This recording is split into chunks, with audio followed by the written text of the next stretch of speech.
Panahon na ng Gemini, ngunit malamang na hindi mo na kailangang paalalahanan dahil ang iyong buwan ng horoscope sa Hunyo para sa bawat zodiac sign ay ganap na pinahuhunahan ng mausisa at bukas isip na enerhiya ng Gemini sa buong unang buwang kalahati ng buwan. Oras na para kunin ang iyong yap. Bagamat ang tanda ng kambal ay karaniwang mahangin at magaan, ang buwan ay nagsisimula sa maraming malalim na pag-iisip at pilosopikal na pagbabago dahil sa isang trine sa pagitan ng malawak na Jupiter at Pluto na gutom sa kapangyarihan noong Hunyo 2. Ang madaldal at lohikal na Mercury ay sumasama sa araw sa tahanan nito, tanda ng Gemini noong Hunyo 3, kung saan agad itong nakahanay sa Jupiter na nagdadala ng malalaking ideya at maraming koneksyon sa pag-iisip.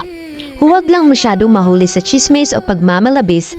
Ang araw ay nauugnay sa romantikong Venus sa susunod na araw na bumubuo ng isang Venus kazimi at sinisimulan ang masaya at malandi na bagong ikot sa usapin ng pag-ibig, romansa at tera. Ang bagong buwan sa Gemini sa Hunyo 6 ay ang perfectong oras para magtakda ng intensyon sa mga parehong tema na ito. Kaya itap ang iyong puso at humiling. Ang action planet na Mars ay papasok sa matatag na Taurus sa Hunyo 9 na nagbibigay sa amin ng maraming tibay at patuloy na pagtuon pagdating sa pagpapatupad ng aming mga layunin sa mahabang panahon. Mag-ingat lamang sa pagiging masyadong mapagkompetensya o sumuko sa mga pakikibaka sa makapangyarihan. At ang Mars ay humarap sa Pluto na mapagmahal na intensity magkalipas ang 2 araw. Ang tagumpay ay hindi kailangang maging isang karera, kaya pumunta sa sarili mong bilis.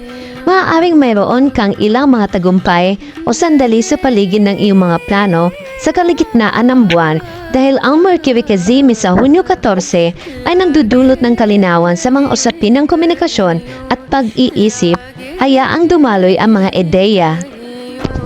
Ang malambot at sensitibong enerhiya ng Cancerian ay nagsisimulang dumaloy sa mga madaling araw ng Hunyo 17 habang magkahawak kamay ang pagpasok ng mental Mercury at magkasintahang Venus sa water sign na ito na nagtutulak sa atin sa isang mas emotional na paraan ng pag-isip at pakikipag-ugnayan sa iba. Lapitan ang mga tao ng may habag at pagiging sensitibo dahil ang damdamin ng lahat ay medyo mas malambot sa ngayon.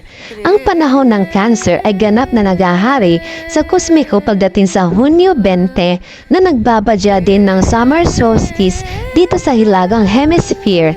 Ang pinakamahabang araw ng taon ay tiyak na isang bagay na dapat ipagdiwang at lalo tayong magiging mas masigla at handang samantalahin ito.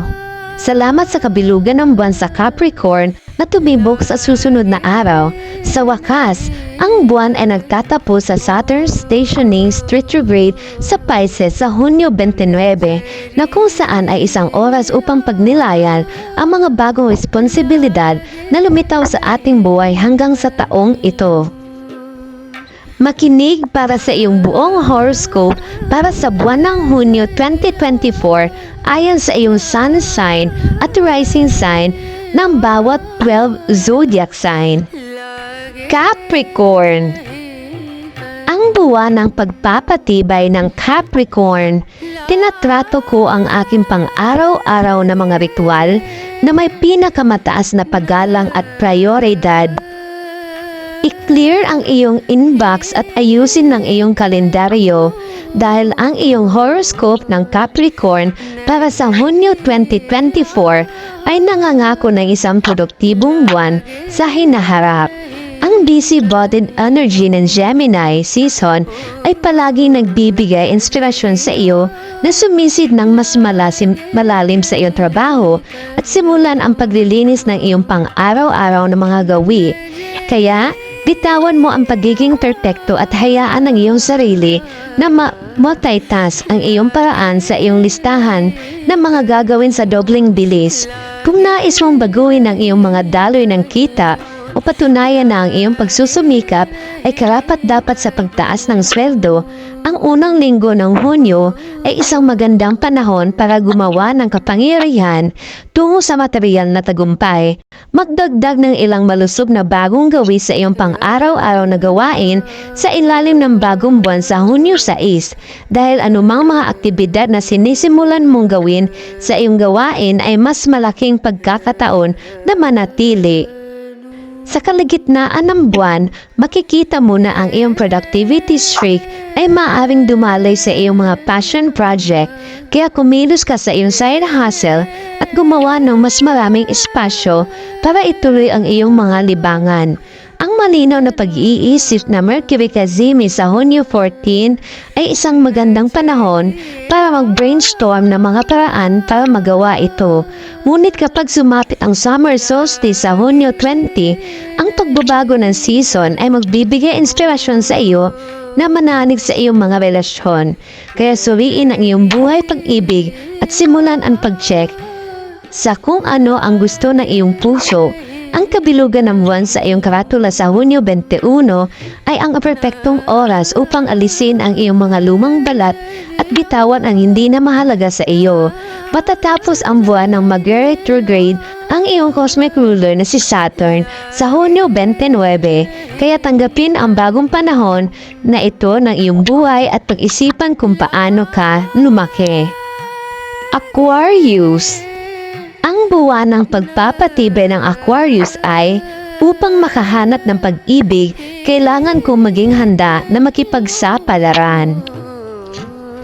Oras na para simulan ang pagbibigay prioridad sa mga bagay na gusto mo dahil ang iyong Aquarius horoscope para sa Hunyo 2024 ay naghahatid sa iyo ng maraming pagkakataon para ituloy ang mga ninanais ng iyong puso. Ang transformative Pluto sa iyong sign ay kumukonekta sa maswerteng Jupiter sa pagsisimula ng buwan na nagbibigay sa iyo ng magandang lakas ng pagmamaneho, paningin at inspirasyon pagdating sa anumang malikaing pag-iisip, side hustles o kahit na mga romantikong relasyon. Ang pagpapahayag ng sarili ay isang makapangyarihang tool, kaya huwag mahiya sa paggamit nito. At sa pagitan ng Venus Cazimi ngayon, Hunyo 4 at bagong buwan sa Hunyo 6, ang buong unang linggo ng Hunyo ay isang magandang panahon para magsimula ng mga bagong proyekto at sundin ang mga bagay na nagpapakita sa iyong puso.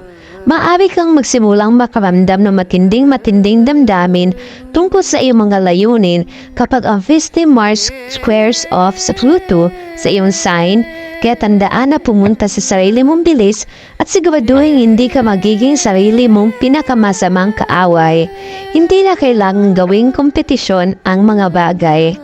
Sa darating na Hunyo 20, ang chill vibes ng Cancer season ay nagsisilbing cosmic spotlight na nagbibigay inspirasyon sa iyong paghinay-hinay at mag-relax sa mga regular na gawain.